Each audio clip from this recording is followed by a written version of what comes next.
What's going on, guys? In this video, we're going to be going over how credit can help you scale your Amazon FBA business. And within any e-commerce business, or really any business in general, you're going to need to utilize money to buy product, to buy supplies, to buy, all the different things that go inside of actually running your company. So specifically with e-commerce and FBA and Amazon especially, you're going to need to spend more and more money to grow your business, even just on product.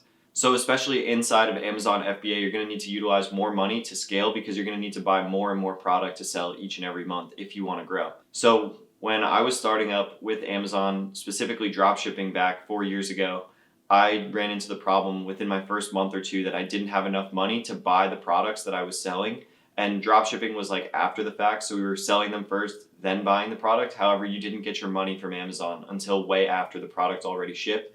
So I needed to find some type of fix to actually fulfill my order because I had to front the money for the week or two that I was waiting to get paid out by Amazon. And this is where I found credit and started to learn about credit and how business credit worked, the 6 factors of credit work, and all of these things, which really allowed me to double and then triple in size just because of the fact that I had more money and buying power to purchase products. I started out with just one personal credit card when I was first starting this that maybe had a $1,000 limit, because I was 18, and within a few months of Amazon FBA, I had a $10,000 business line, and then started to scale even further by getting charge cards and Amex, and within the first year had about $100,000 worth of business credit to buy products. And that was really the key factor in growing the business, was because I finally had buying power that I could purchase the products on to fulfill the orders and scale. So that's why credit is so important, especially in e-commerce. And now we're going to go into a couple of different things that you need to learn about in order to actually utilize this information to benefit you. Your credit profile is made up of 6 different, what they call factors of credit. Your credit card utilization, your payment history, any derogatory marks you have, your age of credit history, how many total accounts you have, and any hard inquiries you have. Credit bureaus are essentially rating you based off of all of these things and determining what your credit score is or how credit worthy you are. So this is all on the personal side of credit, and I definitely recommend the first thing that you're going to need to do is build out your credit profile, or make sure that these 6 factors of credit are starting to grow in order to have a strong personal side, so that way you can transition that to the business side. This is something that takes a lot of time, as age is not something that you can fake, because you'll have to just have accounts open for long periods of time. And that goes hand in hand with payment history, because you'll make payments every month on these cards. So every month that you make a payment on it in full, you have another on-time payment, and you're slowly but surely building out your age of credit. Utilization is the only one that you can really control. What it basically means is, out of the total amount of credit that you have, how much of it are you using? So let's say you have $1,000 in total credit and you're using $500, you're using 50%. So with utilization, you're going to want to keep the general rule of thumb that you're going to want to keep your utilization under 30%.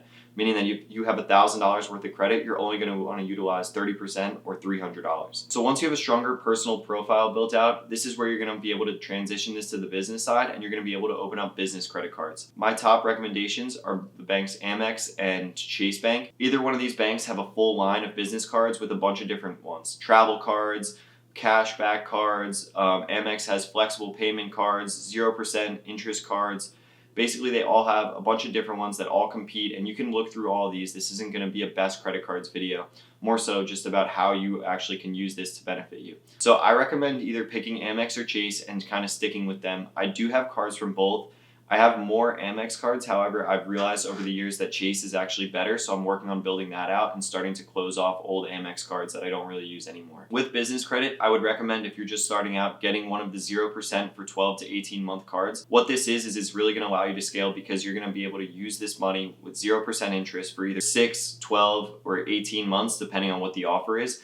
And that's interest free. So all you'll have to do is pay your minimum payment, and you won't pay any interest. So you can, if you get a $10,000 line, you can use all that money to buy inventory, and then if you don't sell it all perfectly in time in the month, you can pay it off over time without interest on a new card when it's 0% from one of these banks. So if you spent $20,000 on inventory last month and you made $9,000 profit after all expenses, you're going to get paid out $29,000, which is for you to pay off your bills of the $20,000 in buy costs and then also $9,000 profit.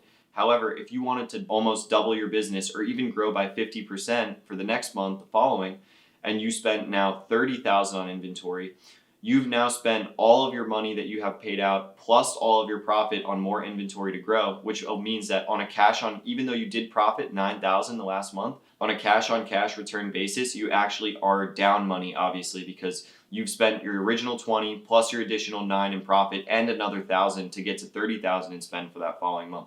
This is why getting leverage and credit is super important, because even though you're making money with this e-commerce business, even without the payout system and how that sucks, you're going to need to utilize more money to grow and buy more product each and every month.